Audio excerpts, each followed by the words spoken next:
Welcome to Homi vision. इस series की next video है और इस सीरीज में मैं आपको एमसीक्यू क्वेश्चन सॉल्व करा रहा हूँ, जिसमें कि हमारा टारगेट है DRDO, ISRO, department of atomic energy और कोई भी टेक्निकल एग्जाम जो कि सेंट्रल गवर्नमेंट या स्टेट गवर्नमेंट के लिए हो। इस वीडियो में मैं आपको नेटवर्क थ्योरी, पावर इलेक्ट्रॉनिक्स और एनालॉग इलेक्ट्रॉनिक्स से क्वेश्चन सॉल्व कराऊंगा। तो चलिए क्वेश्चन स्टार्ट करते हैं। पहला क्वेश्चन है हमारा, the RMS value of a half wave rectified current is 100 amps, its value for full wave rectification would be. देखिए हमारे पास कह रहा है कि हमारे पास एक हाफ वेव है, आरएमएस वैल्यू, आई आरएमएस वैल्यू उन्होंने दे रखा है कितना, 100 एम्स। तो हमारे पास वीएम निकाल लेंगे, पहले हम पीक वैल्यू निकाल लेंगे, और जब हम पीक वैल्यू निकाल लेंगे तो उससे क्या होगा कि हम फुल वेव की फिर आरएमएस वैल्यू आराम से निकाल लेंगे। ठीक है, यहाँ से वीएम कैसे आएगा, हाफ वेव के लिए क्या होता है, वीएम अपॉन 2 होता है, और फुल वेव के लिए क्या होता है, V R M S equal to VM upon √2। ठीक है, तो ये यहाँ पे हमारा वी आर एम एस है। तो यहाँ से कैसे निकालेंगे वीएम, हमें देखिए वी आर एम एस उन्होंने 100 दे रखा है, इंटू 2 इक्वल टू वीएम हो जाएगा, यानी वीएम हमारा कितना आ गया, 200। ठीक है, 200 वोल्ट। अब हमारा फुल वेव के लिए क्या होगा, V R M S equal to VM by √2, है ना। यहाँ से हम वीएम ले लेंगे, यहाँ से हमारा वीएम कितना है, वीएम है हमारा 200 अपॉन √2। तो 200 को क्या लिखेंगे, √2 इंटू √2 इंटू 100 अपॉन √2। ये 2 से √2 कट गया, ये आ जाएगा कितना, √2 की वैल्यू होती है 1.414 इंटू 100, ये आ जाएगा 141.4 वोल्ट फुल वेव के लिए। ठीक है, इसका ऑप्शन सही है ए। नेक्स्ट क्वेश्चन देखते हैं।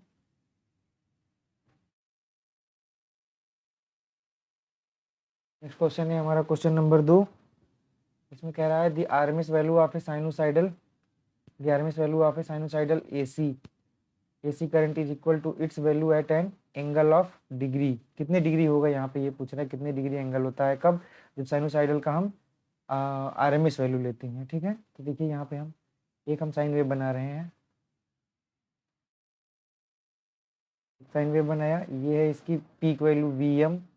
यहाँ हम इसकी ले लेते हैं एक आरएमएस वैल्यू होती है ये वी आर एम एस, और एक और होती है यहाँ पे वी एवरेज।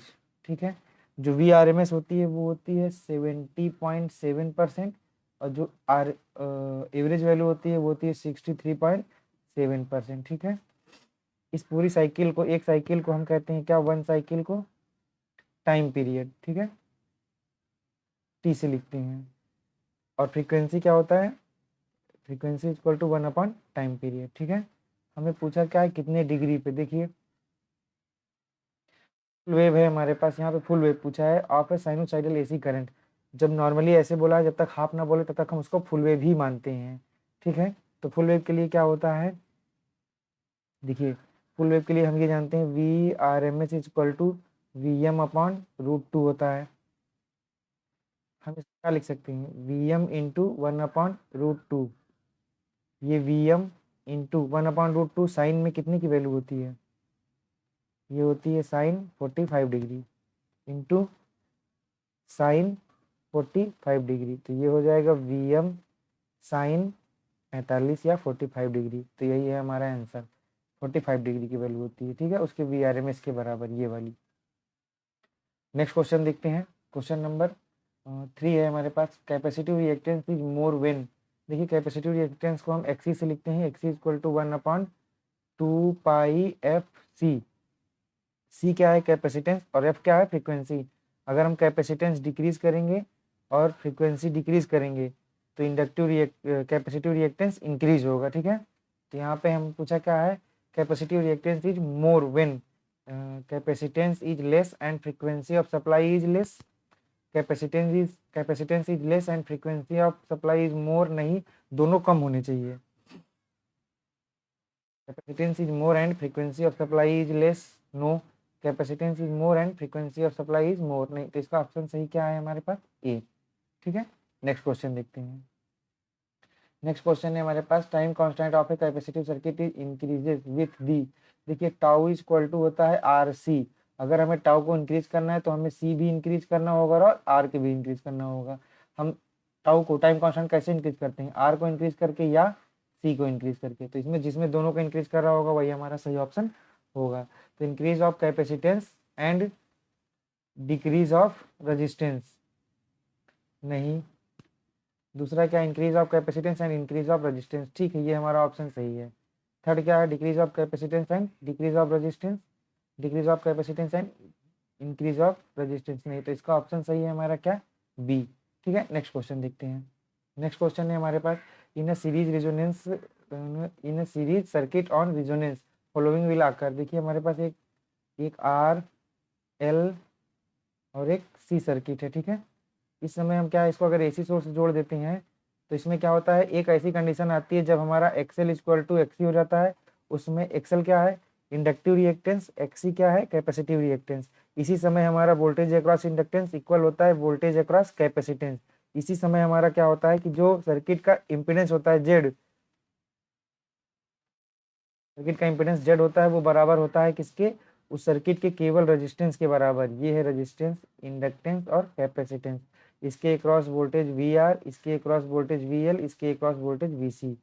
सर्किट का इम्पीडेंस जो होता है वो इक्वल होता है आर के। क्यों, रेजोनेंस कब होता है, देखिए Z square equal to R square plus XL minus XC का स्क्वायर। ठीक है, ये होता है जेड इक्वल टू, जब हमारा ये condition XL equal to XC आ जाता है उस समय ये क्या होता है, यहाँ पे माइनस में होकर डिफरेंस होता है, ये कैंसिल हो जाता है, चाहे एक्सएल माइनस एक्सी हो या एक्सी माइनस एक्सएल होगा, कैंसिल हो जाता है। ये स्क्वायर यहाँ नहीं होता है, ये स्क्वायर टोटल पे होता है। तो यहाँ पे Z square equal to R square आ जाता है और जेड इक्वल टू आर आ जाता है। ठीक है, और जो टोटल वोल्टेज होता है वो हमारे वोल्टेज ड्रॉप अक्रॉस रेजिस्टेंस होता है। क्यों, क्योंकि जब सर्किट से एक्सएल और एक्सी दोनों एक दूसरे को कैंसिल कर दिए, एक्सएल और एक्सी दोनों एक दूसरे को कैंसिल कर दिए, तो जो वोल्टेज ड्रॉप होगा वो हमारा टोटल ट्रू वैल्यू होगी। ट्रू वैल्यू मतलब केवल लोड या रेजिस्टेंस के अक्रॉस ड्रॉप होगा। ठीक है, देखिए इसमें पहली कंडीशन ये भी सही है, V L equal to V C भी सही है, जेड इक्वल टू आर भी सही है और V equal to V R भी सही है। तो इसमें सारा सही है, ए बी सी डी। तो इसका सही ऑप्शन क्या है, E, all of the above. ठीक है, नेक्स्ट क्वेश्चन क्या है, in a series resonant circuit the impedance of the circuit is at the, कब जब रेजोनेंस होता है उस समय सर्किट का इम्पीडेंस क्या होता है, ये देखिए मैंने आपको बता दिया, ये होता है मिनिमम। ठीक है, नेक्स्ट देखते हैं, नेक्स्ट क्वेश्चन देखते हैं, in a series resonant circuit, ये हो चुका है, इसका होगा option number A. Question number 7 देखते हैं, power factor of an electrical circuit is equal to, power factor क्या होता है आपका, cos phi equal to R by Z. ठीक है, यही है हमारा, ये कोसाइन, यही है हमारा power factor. R by Z एक ठीक है, cosine of phase angle difference between current and voltage K W K V A. ठीक है, ये भी सही है। Ratio of useful current to total current, ये भी ठीक है। ऑल ऑफ दी एबव, ये भी ठीक है। तो इसका चारों ऑप्शन सही है, ए बी सी डी का सही क्या होगा, नेक्स्ट ये ई। ठीक है, नेक्स्ट क्वेश्चन देखते हैं। क्वेश्चन नंबर 8 है हमारे पास, the best place to install capacitor is. देखिए अगर हमारे पास इंडक्टिव लोड है तो हम क्या कर सकते हैं, कैपेसिटर को एकदम इंडक्टिव लोड के पास लगा सकते हैं। जैसे कि हमारे पास मोटर वाइंडिंग है तो उसमें हम क्या करते हैं कि एकदम लोड के पास लगाते हैं, यही हमारा लोड है, या इसको हम कह सकते हैं मोटर वाइंडिंग है ना, इसी के हम पास लगाएंगे तो ज़्यादा इफेक्टिव होगा। तो वही ये पूछ रहा है, very near to inductive load across the terminal of the inductive load. ठीक है, far away from the inductive load, okay, anywhere, नहीं, तो ये option number B, across the terminal of the inductive load. Next question देखते हैं, question number 9 है, poor power factor से क्या होता है, reduce load handling capability of electrical system, सही है। पावर फैक्टर क्या होता है बताया आपका, पावर फैक्टर की वैल्यू जो होती है कॉस पाई, इसकी वैल्यू जो होती है वो 0 टू लेके 1 के बीच होती है। जितना ज़्यादा होगा नियर 1 के उतना अच्छा रहेगा, और जितना ज़्यादा 0 के पास होगा उतना बेकार होगा हमारा। प्योरली रेजिस्टिव सर्किट के लिए क्या होता है, 1 होता है। इंडक्टेंस या कैपेसिटेंस के लिए प्योरली होगा, आइडियल होगा तो उसके लिए 0 होता है। ठीक है, याद रखें ये बात, ये इंपॉर्टेंट है। Result in more power losses in the electrical system, ठीक है। Overloads, alternator and transformers and distribution lines, ये भी ठीक है। Result in more voltage drop in the line, ये भी ठीक है। तो इसका चारों ऑप्शन सही होगा, ऑप्शन नंबर ई। नेक्स्ट है हमारा, capacitors for power factor correction are rated in kVAR. KVAR में होता है, kVAR means kilo volt ampere reactive. ठीक है, कैपेसिटर जो होता है उसके लिए पावर फैक्टर करेक्शन के लिए उसकी रेटिंग किस में होती है, केवीएआर में। ठीक है, नेक्स्ट क्वेश्चन देखते हैं।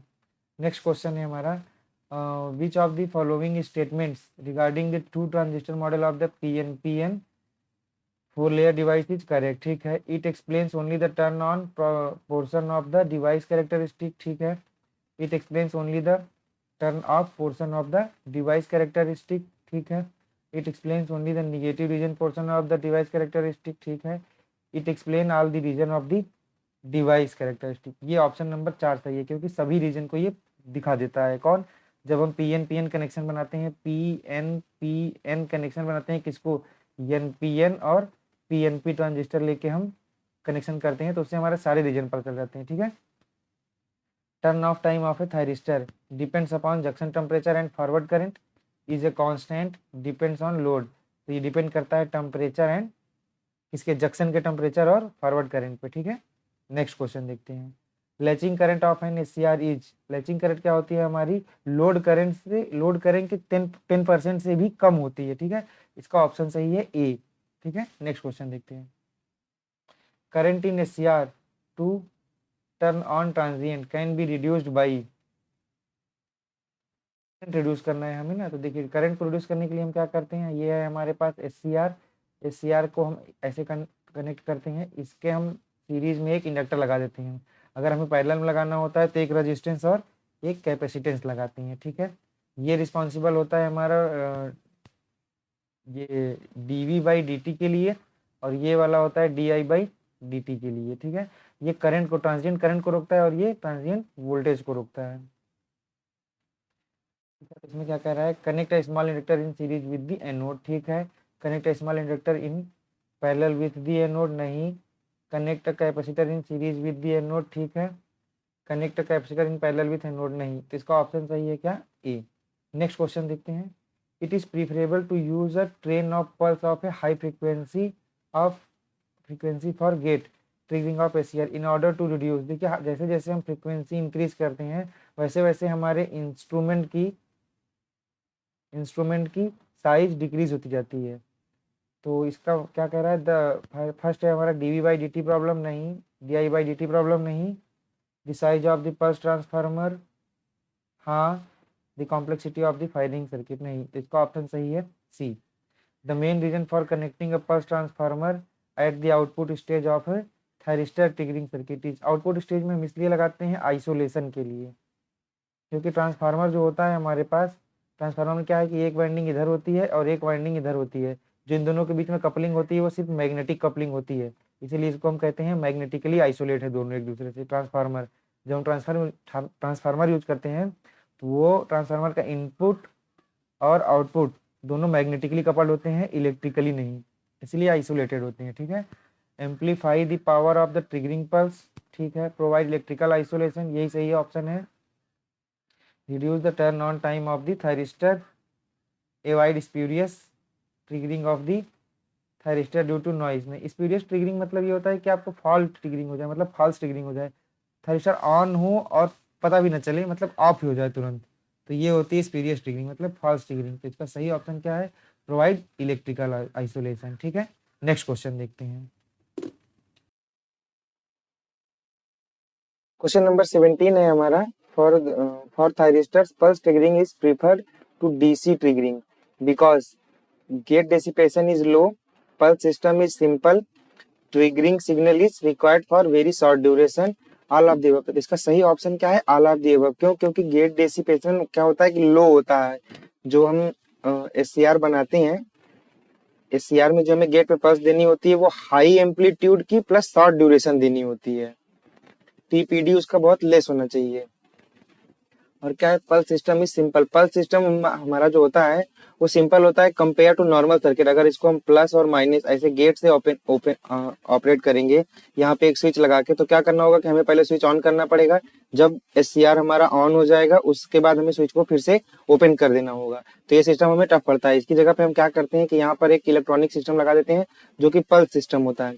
बस ये क्या करेगा कि शॉर्ट ड्यूरेशन का और हाई एम्पलीट्यूड के एक पल्स दे देगा, जिससे कि हमारा एससीआर कंडक्ट कर जाएगा। एक बार एससीआर कंडक्ट कर गया तो फिर हमारा गेट से कंट्रोल खत्म हो जाता है। ठीक है, नेक्स्ट क्या है? Option C, triggering signal is required for very short duration. मैंने आपको बताया कि शॉर्ट ड्यूरेशन और हाई एम्पलीट्यूड का चाहिए। ठीक है, नेक्स्ट क्वेश्चन देखते हैं। क्वेश्चन नंबर 18 है, और BJT is biased with a power supply of 12 volt. देखिए प्लस 12 वोल्ट की हमारे पास सप्लाई है, या प्लस वीसीसी जिसे हम कहते हैं, ठीक है। For for minimum heat dissipation the drop across the transistor will be. देखिए मिनिमम हीट डेसिपेशन के लिए हमें क्या, ट्रांजिस्टर के अक्रॉस जो ड्रॉप होना चाहिए, यानी ये VCE, ये VCE की वैल्यू हमेशा कम होनी चाहिए किससे, VCC/2 से, सप्लाई से, ठीक है। तो इसका सही ऑप्शन क्या होगा, या इक्वल होना चाहिए, बट ज्यादा कभी भी ना हो, नहीं तो पावर डेसिपेशन बहुत ज्यादा होगा।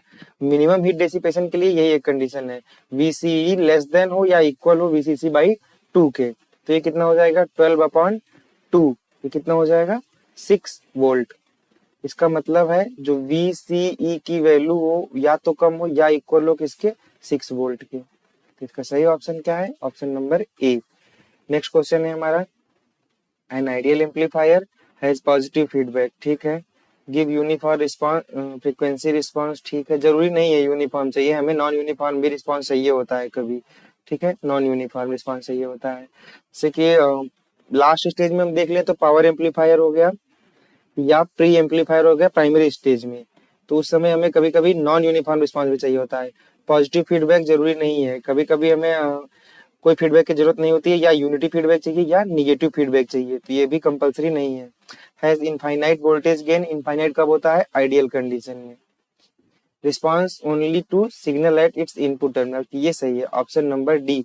क्यों, क्योंकि हमारे पास क्या है कि इनपुट टर्मिनल में जो हमने सिग्नल दिया उसके अलावा अगर कहीं से नॉइस आ रही है, नॉइस उसको भी एम्पलीफाई कर दे रहा है, तब तो प्रॉब्लम है ना। एम्पलीफायर हमारा एम्पलीफाई कर दे रहा है तब प्रॉब्लम है। तो किस किस पे रिस्पॉन्स करना चाहिए उसे, केवल केवल इनपुट सिग्नल पे ही उसे रिस्पॉन्स करना चाहिए, ठीक है। क्वेश्चन नंबर 19 का ऑप्शन सही है डी।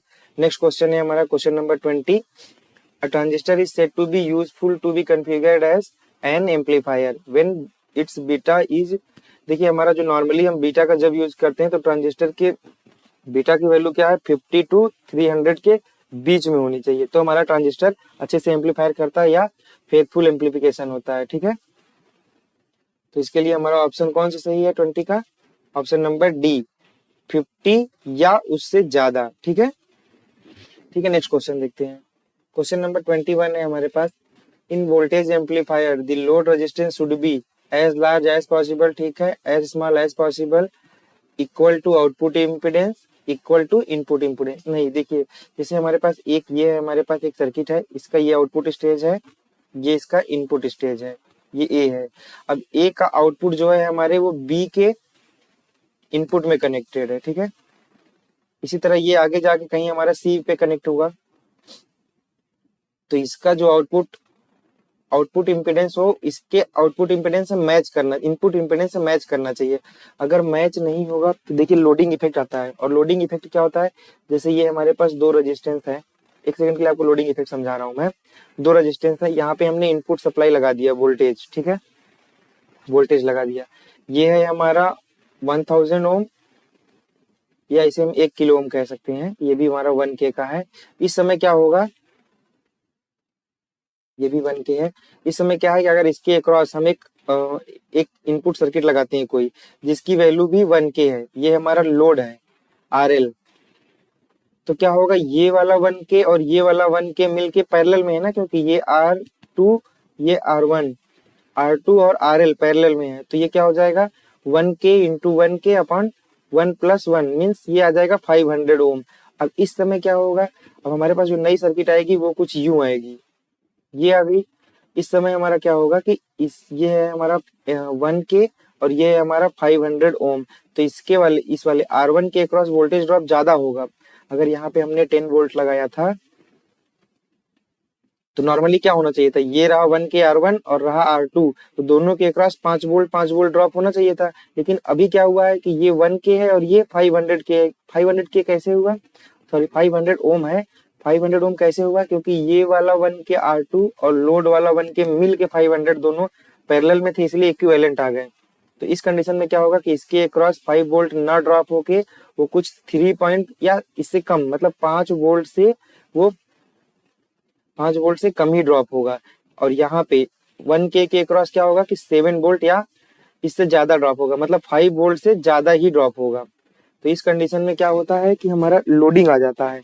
लोडिंग का मतलब यही हुआ कि हमें आउटपुट में यहाँ पे 5 वोल्ट होना चाहिए था, पर एक के इनपुट स्टेज और दूसरे के आउटपुट स्टेज के कारण यहाँ पे 5 वोल्ट ना होके वोल्टेज कम हो गया। तो ये होता है हमारा लोडिंग इफेक्ट।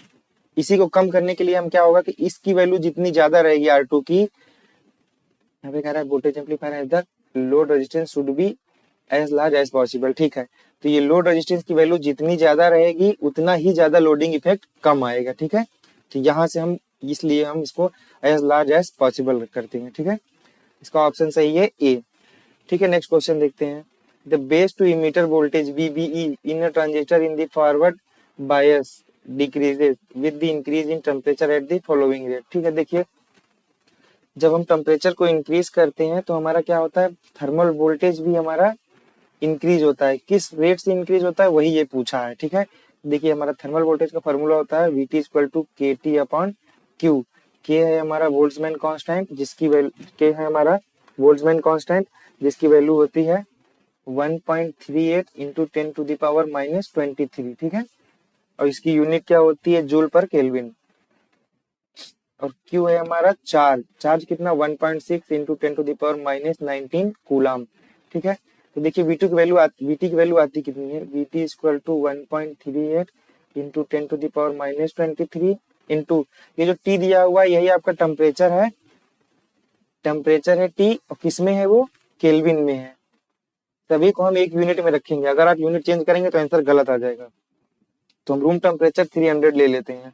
उसके बाद यहाँ पे कितना आएगा, ये 1.6 इंटू 10 टू द पावर -19। अब जब इस VT को आप सॉल्व करेंगे तो इसकी वैल्यू आती है 25.7 मिली वोल्ट।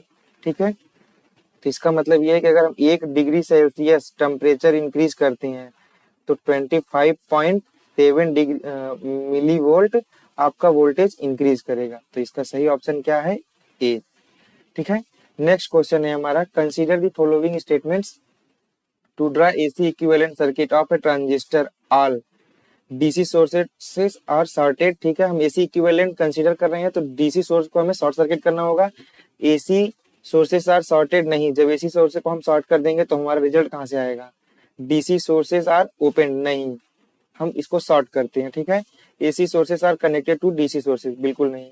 तो इसका सही ऑप्शन है केवल एक नंबर किसमें है, which of the following statement is are correct. तो ओनली इसका 1 सही है। ठीक है, नेक्स्ट क्वेश्चन देखते हैं। नेक्स्ट क्वेश्चन है हमारा क्वेश्चन नंबर 24।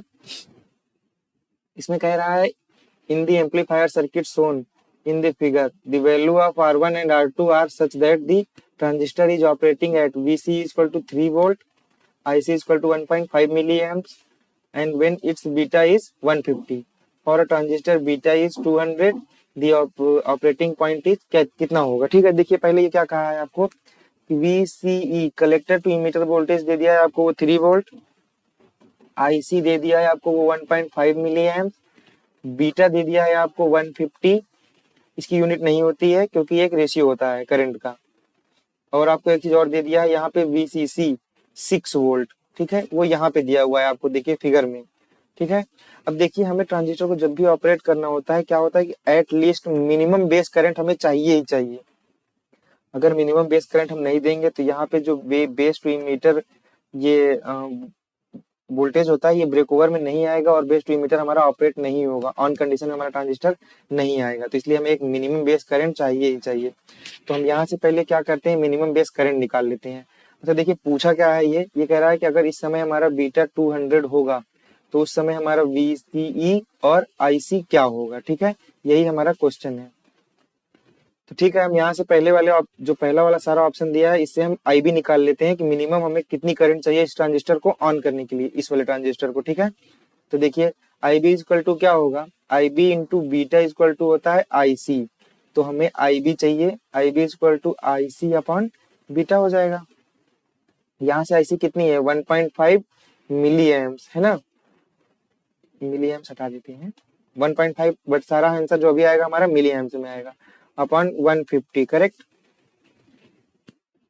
ठीक है, ये दशमलव हटाए एक जीरो बढ़ाए, ये 15 से 15 कट जाएगा, ये आएगा हमारा 1/100।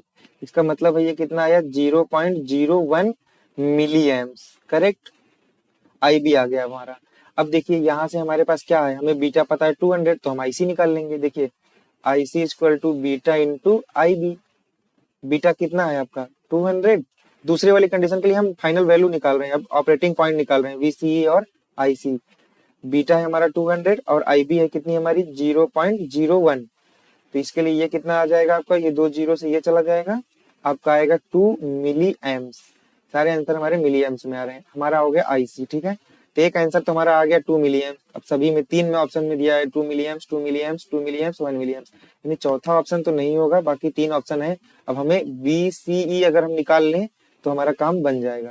तो देखिए वीसीई कैसे आएगा, यहाँ पे अगर हम केवीएल लगाते हैं तो क्या होगा, ये है हमारा वीसीई, ये है, ये है, मतलब यहाँ और यहाँ के बीच में है ना। तो देखिए केवीएल कैसे लगाएंगे, प्लस 6 वोल्ट माइनस ICR2, यहाँ पे IC आएगी,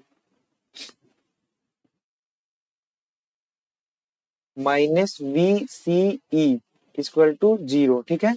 तो ये हमारा हमें चाहिए क्या, यहाँ से IC हमें पता है, हमें चाहिए R2, नहीं हमें फाइनली चाहिए यहाँ से VCE, हमें VCE की वैल्यू निकालनी है ना, तो हमें R2 भी चाहिए।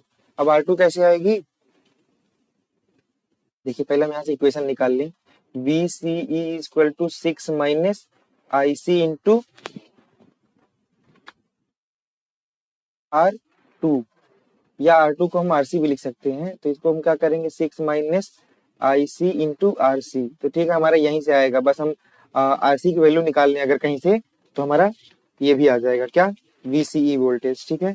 तो RC की वैल्यू कैसे निकालेंगे हम, देखिए पहले वाले कंडीशन में हम आते हैं एक बार फिर से, यहाँ पे हम एक लाइन खींच देते हैं, पहले वाले कंडीशन में आते हैं। देखिए VCC equal to VCE plus ICRC, ठीक है। तो यहाँ से हमारा IC into RC equal to क्या आएगा, VCC माइनस VCE अपॉन कुछ नहीं, तो ठीक है। यहाँ से हम RC इक्वल टू क्या कर लें, VCC minus VCE upon IC। ये फर्स्ट वाली कंडीशन से हम निकाल रहे हैं RC की वैल्यू, ठीक है। देखिए RC इक्वल टू VCC कितना है 6 वोल्ट, VCE पहले में उन्होंने दे रखा है यहाँ पे ये 3 वोल्ट, ये 3 वोल्ट हो गया, अपॉन IC दे रखा है उन्होंने 1.5 मिली एम। तो ये हो गया 6 में से 3 गया, 3 अपॉन 1.5, ये दशमलव हटाए ऊपर 0 बढ़ाए, 15 से इसको काट दिए 2, ये मिली में था, मिली एम्स में था, क्या नीचे मिली एम्स में था, मतलब 10 टू द पावर -3 में था, ऊपर जाएगा इंटू 10 टू द पावर 3 हो जाएगा प्लस, क्योंकि नीचे माइनस में था ऊपर प्लस में हो जाएगा। तो ये आ गया क्या 2 इंटू 10 टू द पावर 3 ओम, इसी को हम कह सकते हैं 2K हो गया। अब देखिए IC जो है हमारी यहाँ मिली एम्स में है और RC हमारा किलो ओम में है, तो मिली और किलो एक दूसरे को कैंसिल कर देंगे, तो IC है हमारा 2 और RC है हमारा 2, तो ये आ गया आपका 6 माइनस 2 इंटू 2 इक्वल टू क्या होगा 4। तो ये आ गया हमारा VC equal to 6 minus 4 equal to 2 volt, यही हमारा फाइनल आंसर है। तो VC है हमारा 2 वोल्ट और IC है हमारा 2 मिली एम्प्स, ये ठीक है। तो इसका सही ऑप्शन क्या है, ऑप्शन नंबर ए, ठीक है। नेक्स्ट क्वेश्चन देखते हैं। देखिए बहुत इंपॉर्टेंट क्वेश्चन है, गेट ECE 2003 में आया हुआ है। मैं यहाँ आपको बताया हूँ तो इतना टाइम लगा है, लेकिन अगर आप प्रैक्टिस करेंगे और तुरंत सॉल्व करेंगे, मुझे आपको बताने में इतना टाइम लगा है, लेकिन अगर आप इसको सॉल्व करेंगे तो इसको करने में सिर्फ 1 से 1.5 मिनट आएगा। ऐसे क्वेश्चन आप अगर पेपर में आते हैं तब करिए जब आपके सारे क्वेश्चन हो जाएं, जो नॉर्मली छोटे छोटे आते हैं वो सारे क्वेश्चन हो जाएं, उसके बाद इसको करिए, हो जाएगा, टाइम नहीं लगता है, बहुत आसान क्वेश्चन है। देखिए बस मुझे बताने में टाइम लगा है, अदरवाइज ये बहुत ही ईजी क्वेश्चन है, ठीक है। नेक्स्ट क्वेश्चन देखते हैं।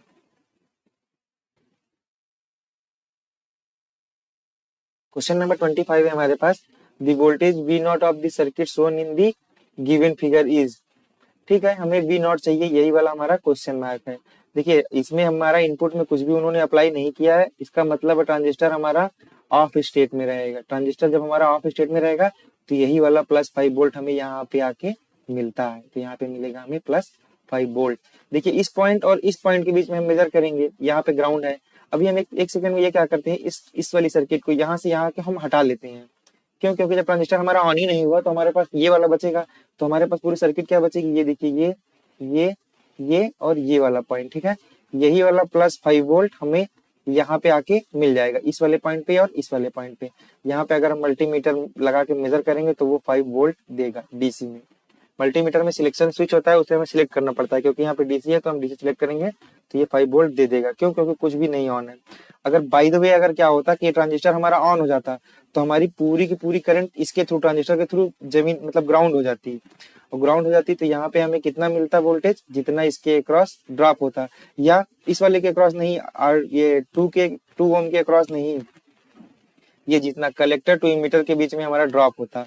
अगर यहीं पे हमारा एक और आर ई लगा होता तो इस वाले आर ई को भी हम अपने आप कंसीडर हो जाता। फिर यहाँ पे जो वोल्टेज आता है वो आर ई प्लस वीसीई, इन दोनों के जितना होता है योग उतना आता है आउटपुट में, ठीक है, इन दोनों का सम आता है। तो इसका सही ऑप्शन क्या है? 5। 5 क्यों आया आपको मैंने बता दिया यहाँ पे, क्योंकि ट्रांजिस्टर ऑन नहीं होगा, यही हमारा यही वाला पूरा सप्लाई वोल्टेज ही हमारा 5 वोल्ट आएगा। ठीक है, ठीक है, तो इसका ऑप्शन नंबर सही है ए। नेक्स्ट क्वेश्चन देखते हैं। Thank you so much. अगर आपके पास कोई क्वेश्चन या सजेशन है तो आप कमेंट बॉक्स में बता सकते हैं।